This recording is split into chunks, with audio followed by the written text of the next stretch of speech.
Resilience Reset. It is Tuesday, and I am super excited about today's conversation because it is all about your comfort zone. And are you stuck because you're hanging out in your comfort zone? And the problem with a comfort zone is that it's comfortable. And so why wouldn't we want to stay in it? But here's the thing. We got to figure out if you're in it, where it's impacting your life, how it may be keeping you stuck. And then we've got to strategize, how do we get you out of it so that you can truly reach your potential and grow and grow and grow. And constantly trying new things is part of what makes us sing in our hearts, right? It's if we're not continually pushing the envelope, I think we get very stale and stagnant and just, what is now is what's always going to be. We don't want that. Do we want to continue to strive? Like, we want to love this moment. We want to be appreciative of this moment and just really soak into it. And if you're like me, then you've got a growth mindset and you want to continue to contribute and be better and reach more people and do whatever it is that you want to do, we've got to keep going to that next level. And so the only way we're going to get there is to get out of your comfort zone. Now, this, by the way, say hi to me in the chat box. Tell me your tips, your insights. Let's have a conversation. I love it when I've got people there, and I always go back when I see if people have watched on the replay, then you're also welcome, to comment, and I will definitely be sure to respond to your comments then. But the reason that this happened, and if you're on my Lift Up, my weekly Lift Up email, then you already know this. Oh, no, you'd only know this if I put it on LinkedIn. Didn't put it in the Lift Up email. Anyway, it doesn't matter. I'm going to tell you. So if you're not in the know, you will be now. Okay, so I had a memory come up on Facebook. And it was, I wonder if I could, I bet you I could upload. I'm going to show. Watch this little thing that's going to come up on the screen. Show. Can I move it? Okay. Look at me 10 years ago. That's my old picture. Remember when we used to wear, collars and blazers? Yeah. That was 2010. Getting Connected column I wrote for Sun Media and the London Free Press, and it was Step Outside Your Comfort Zone. Now, not going to recommend that you read this because it's very disjointed in my writing. So I know that about my writing, but I didn't know it was like that. I don't know how I actually got published so well. But anyway, yay! Really excited to read that. But it's funny because a lot of the things that are on my mind that I teach now, in the column, it was worry. I just threw in a line about worrying doesn't get us anywhere, which is really funny. The comfort zone, talk yourself in, don't talk yourself out. That's something we're going to talk about today. And anyway, so it was really fun to see that come up. But I thought, oh my gosh, in 2010, I was getting professionally published. Like, that's huge. Because, think about where social media was at that point. I think Twitter was 2006, 2007. So it was just kind of getting to a point. Not only that, in 2010, I was sharing my column. So what I just put up on the screen was actually my, I think I was using vertical response to email it out. So building an email list. Yeah. Now, I saw that and you would think, oh, isn't that nice? The thing that went through my mind was a word not appropriate to say here, and going, oh my God, if I would have been consistent, I'm not one on the if I should have or regret thing, but I'm just being realistic. If I would have been consistent in building my thought leadership, my speaking company, continuing to write for the Free Press, I ended up resigning to write. I don't know why. It just stopped. I think I was feeling a little holier than now. A whole bunch of people were losing their jobs and they were paying me to write, and I didn't think that was fair. And so, just throw that away. Anyway, that was part of the reason why I stopped writing professionally. It was kind of dumb. But imagine where I would have been now. And then I started to think about it, and I'm like, you know what? So many times in my career, I've taken my foot off the gas, and I don't know if you can relate to this at all. I took my foot off the gas because it was pushing up against the edge of my comfort zone. And so if you think about a comfort zone, so here's where we kind of like exist, right? Like we're really happy here. I can stretch myself to like this kind of a level, but then if I get like too big for my britches, I want to bring myself down.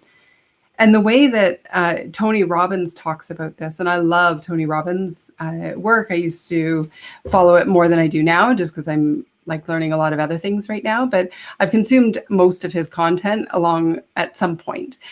And I remember one of his things, I was actually at his business mastery seminar in Vegas, and he was standing above me. Oh, I have the picture somewhere. It was like, because he comes out in the audience and he was like right there, and he's like this big giant, right? And I remember the moment because he said, we all have a temperature.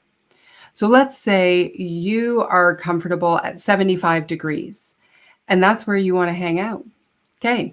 So if something good happens and you start to inch up to like 76, 77, 78, you might be able to handle it. But then if something really great happens, like you go to 85 or 90 degrees, your subconscious will basically sabotage you until you come back down to 75. And so that's what I equate the comfort zone to, is that we have that temperature. And when you inch up, you can inch a little bit, but if you get too big, then you can come back down. And so I think the first thing we have to figure out is, what is this comfort zone? What is your temperature? Like, where are you butting up against? What is it that's happening in your life that you were like, ooh, I'm going to do that? So for example, like with me, I might do a whole bunch of sales outreach. And then all of a sudden I get a ton of activity and I'm getting like all these inquiries and everything's going great. And then I'm like, oh, wait, maybe now I have too much. And then like take my foot off the gas. That's like, I make this stuff up. That may be a true story. I'm just saying. And then, so now it's like, okay, so that's interesting, because that is just a pattern that I've got to notice, and like compassionate curiosity. We don't need to judge that, right? Like, it's just, okay, so that's what happens. But now once we see that, we can go, okay, so I got turned up to like, 80 degrees.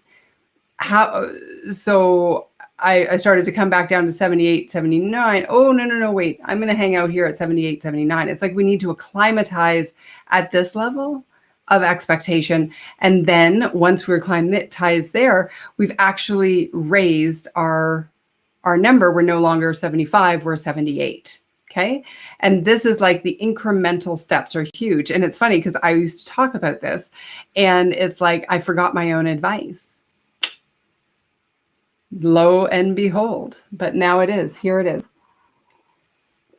Because I got to admit, like the comfort zone thing, what happens when we push, so it was not comfortable for me to go live on LinkedIn. So the first time I went live on LinkedIn, I was, nervous, right? Didn't know what to do, didn't know all the different bells and whistles. Now I do it 4 times a week and I love it. And it's super simple.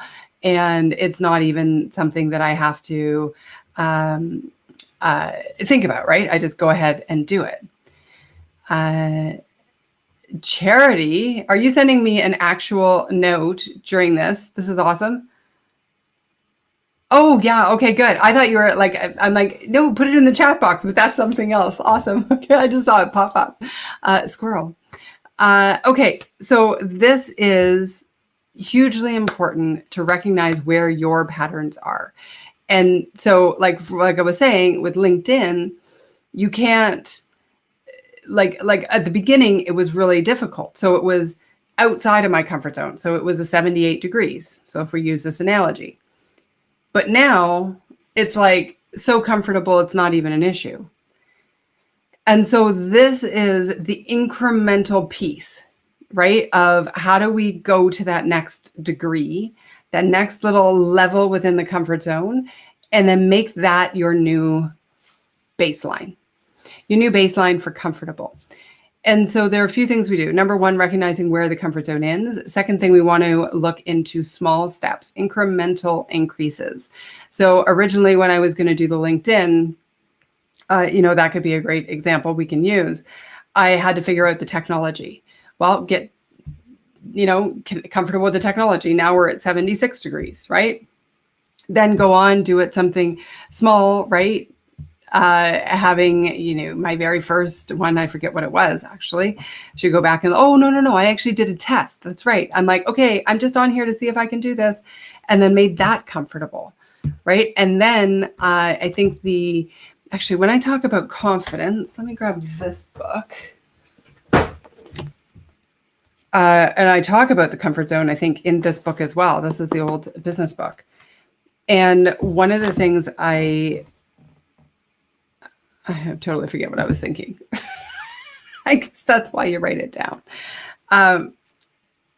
I lost my train of thought, but that's okay. Yeah. So we want to inch. Yeah, but I was talking about, okay, so we're going to go out, right? So you created it. You go through the inching to get to the next step. I don't know. There was something very specific I wanted to bring out of the book, but I'm sure I'll figure it out a little bit later. Anyway, and even like looking at the book is a great reminder where it was not my comfort zone to network at all. The reason I ended up writing a book on how to network is because I was so bad at it. And I was so self-conscious and I felt so under the gun and intimidated when I walked into rooms. So the way that I created comfort with it was I'd be like, okay, Allie, all you have to do is you need to just walk in the room, right? That's it. You don't have to accomplish anything. You don't have to deal with anything. You just have to walk into the room confidently, and that's it. And then that became a comfort zone. And then the next time it was like, okay, now you have to go talk to a stranger, somebody you don't know, and just say hello. You don't have to have an important conversation. You don't have to do anything. You just have to say hello and do that. And then I get comfortable with that. Then it would be, okay, now you need to have a really good conversation. And I'd go to that next level. Okay, now you got to have a conversation with somebody who's a prospect and figure out how to get their information so that you can follow up in the future, like set the stage for follow-up. And then I would play with that. So we just take these incremental steps so that they become natural. Greg, greetings, hello, and 7 other folks here on LinkedIn. Look at that. Okay, now you're trying to intimidate me. So it's funny. I don't know, for those of you who are watching, awesome. Thank you, each and every one of you, for being here. And feel free to say hi in the chat box or don't. I mean, you can just watch and enjoy, and that's great too. But, speaking of comfort zone, like I've often joked, like, so I cover up how many people are watching. That's why every time when we start, I put a Post-it note. You probably see my arm go across. And it's because I just wanted to think I'm talking to one person.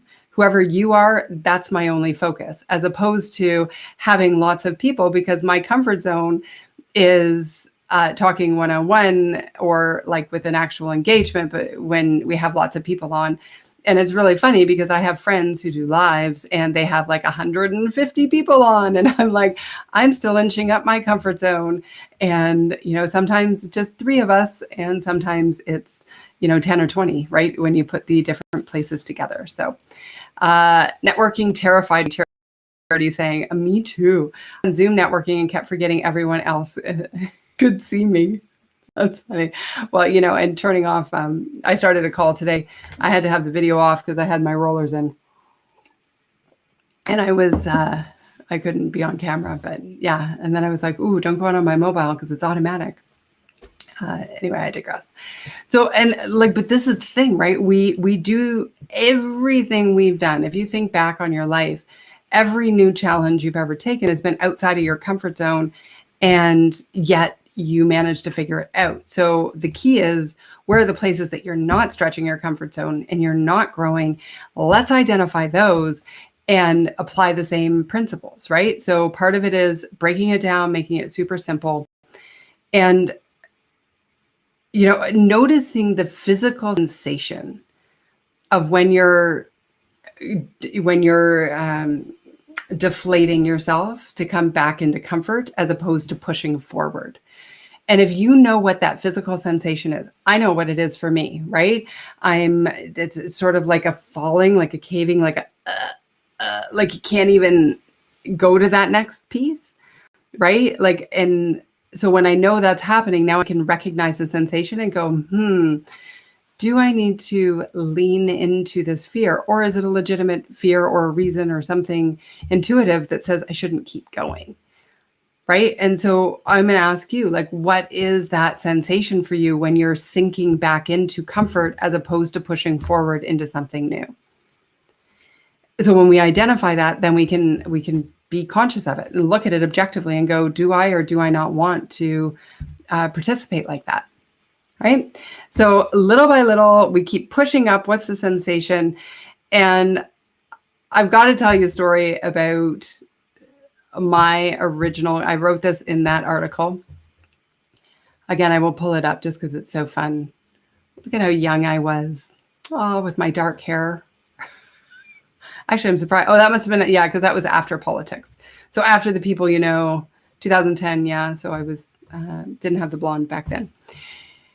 Anyway, I was so scared the night before I went to my very first quote unquote official grown-up networking thing on my own in order to find a job. And I was so scared that I decided I wasn't going to go. And my mom and dad, who were so committed to me having, to finding a new job, because I'd quit my job because I decided I wanted more out of life and didn't have anywhere to go. And dad said, okay, your job is to find a job. You need to network. And being young, I was like, all right. So he gave me somebody to call. I reached out. Long story. Anyway, I was supposed to go on Saturday morning to help with this political event. And I was so scared. I called mom and dad. Anyway, I had them come into town to take me. That's where I am. I went from call mom and dad to writing a book on networking. Yeah. What a journey that was. Anyway, so they were by my side. I did okay. Like I helped out where I could. I was a little nervous, a little timid, shy, but once I got into it, I was okay. And I remember that was so scary. And then as time went on, right? So mom actually was responsible for talking with Angus Mackenzie. They had a really great conversation. He ultimately became one of my mentors and brought me into the fold of the city of London, Ontario, and networking and all of that. And I remember the first time he and I had to go to, it was the Tuesday. So this was Saturday morning. Tuesday, he said, you can come to this Music Rains thing and help and be a volunteer. And I'm like, great. I don't know what that is. And back then the internet wasn't prevalent. So there was no like Googling what is Music Rains. It was just this charity event for King's College and which is King's University College now, and Orchestra London combined. It was this joint venture. And I was so nervous that when we got in the car, he put on this like classical jazzy elevator type music on the radio. And we just sat in silence the whole way. 15 minutes of silence because I was so nervous. I didn't know how to have a conversation.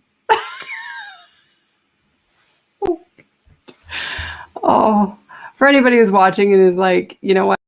I'm so stuck in my comfort zone. We're going to really reach my potential. Just remember that my first like business meeting with somebody who became my mentor was in silence because I was too shy to share, to have a conversation. I didn't know what to talk about. Not funny.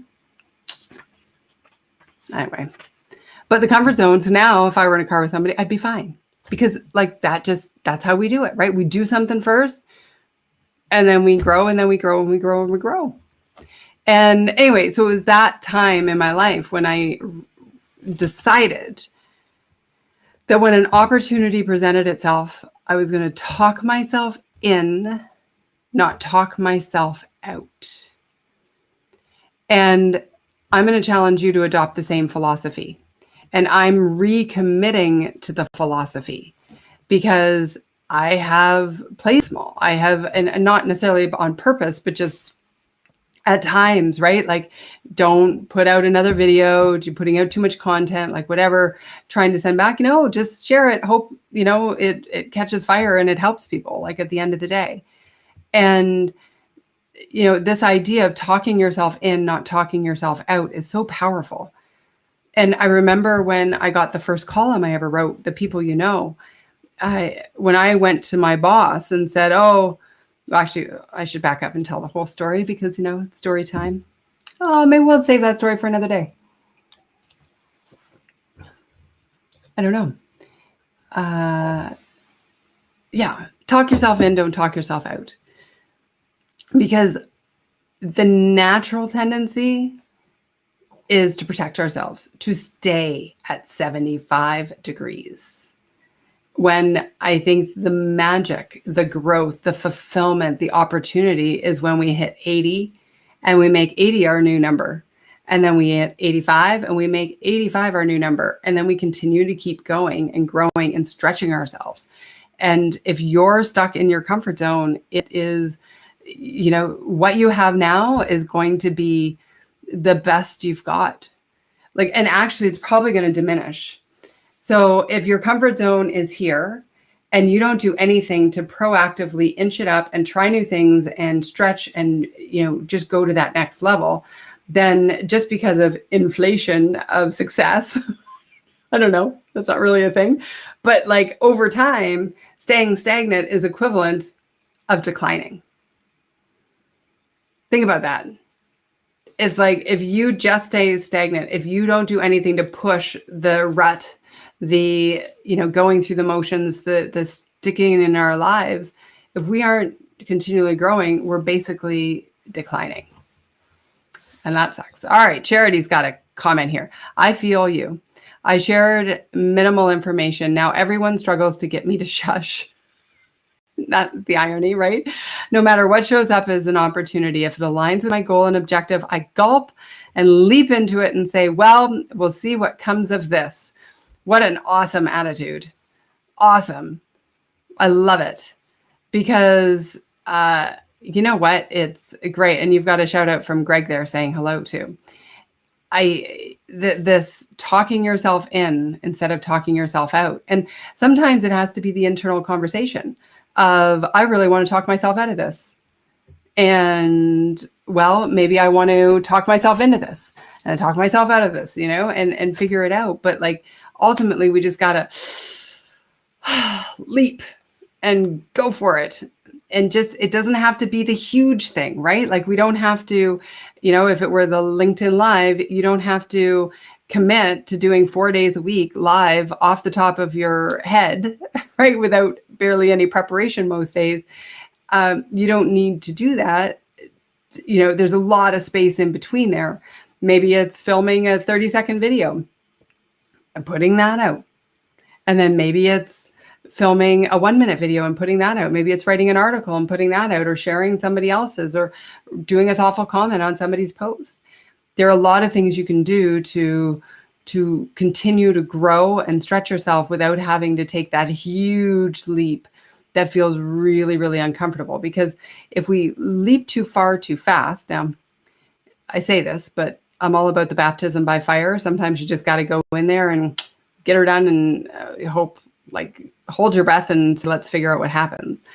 But if you can sort of do the little path, the little incremental, inching, we can get some really cool opportunity to play. That's my thinking. So I challenge you. What is it that you are holding yourself back from? How can you just shift and be like, I'm going to lean into this fear? What is the sensation of that fear? What temperature is it at? And what temperature do you want it to be? And how do you just squeeze your butt cheeks and go for it? I mean, that's always my answer. Just, I'm going to go. It's like when we were kids. Have you ever had nightmares when you were kids and when you were a kid? And I would sit there in my bed, just frozen from fear. And I'd be like, I got to get to mom and dad. I got to get to mom and dad. And I'd be like, okay, 1, 2, 3, go. And then there was like, I do that like 10 times. And then all of a sudden, one time I'd just be like, ah, and it's when the fear is outweighed by the potential upside. I think that's when we're willing to do the huge leaps, right? The fear of, I think for me, even with the LinkedIn Live, and I've been doing this now since consistently since April, I think the fear for me, so it was nerve-wracking. I was scared, of course, to do it and wondering if anybody would ever show up. And, like, thank you for those of you who show up. I'm really grateful. And wondering if I could do a good job at it. And I don't necessarily judge if I do a good job or a bad job. I just kind of do it. And, if it helps people, then that makes my heart sing. But I think the fear for me was with another lockdown, not at the time having audiences to go and speak to, that I was going to get stale, and that I had all of this thinking, all this personal development and self-help and stuff inside my head, rolling around every day, and no one to share it with. And I was like, okay, well, if I don't have an audience, I could create an audience. And so it was that fear of not reaching the potential, of not sharing what I'd learned or what I think or how I can hopefully help people was the driving force for me to go, okay, I got to get over myself and stop focusing inward and on this fear of, oh, what am I going to do? What if nobody shows up? What if I say something dumb? Probably will twice, probably will many more than that, times. And just being okay with that failure or that embarrassment or whatever, that the fear outweighed. So one of the other ways we can, really blow off the top of our comfort zone is to get really in touch with what we're trying to achieve, why, going back to the start with why we're trying to achieve it, and coming from a place of service. For those of you who know more of my story, whether you've read any of my books or heard me speak many times, I had a real huge fear of public speaking. And now here I am speaking in public, right? Like this is my world. And what I realized was that the fear came when I was worried about myself. The fear came when it was inwardly focused. So what if I say something dumb? What if I don't do a good job? What if I, my fly's undone? What if I don't look good on stage? Like all of those things were I focused. And when I realized it's not about me, I'm just the conduit to the information, and it's about the people in the audience, then I was able to shift my thinking, shift my insight, so that I could get to a point where I could have enough practice and enough stage time to get over the fear of public speaking. Right? So it's a lot of our perspective is really, really important. And maybe the thing I was trying to get to in this book when I was doing that, maybe I didn't have it in there. Yeah, there's a 3-prong approach. There's perspective, preparation, and practice. Yeah, there it is.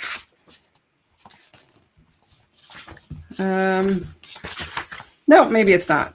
I forget. I should really read some of these books. I wrote them so long ago, but I think it was the way I really framed this and came over the confidence and everything was perspective. And so there's a great example of like, who are you serving? How are you serving? What do you want to achieve? The practice. So having the routine, knowing, rehearsing in your head, doing the work up front to make the thing rock. And then perspective, practice. I probably already just said it and I'm forgetting. But anyway, okay. That's all right. You can read the book if you want to know the answers. Yeah, I don't have to have all the answers. All right. I hope you've had a beautiful day. I hope that you push through that comfort zone. Whatever is holding you back, just keep your eye focused on that bigger goal and how you can serve in the world. And I can't wait to hear from you. Please let me know in the comments what you're going to do to blast through your comfort zone. All right. Have the absolute best day. And until next time, surprise tomorrow. I'm going to be a little different because I am going to be on stage facilitating a panel discussion after I give a keynote. And with that in mind, I have something special planned for you for tomorrow's 3:15. But until I see you live on Thursday, may you stress less, do more, and be happier. Bye for now.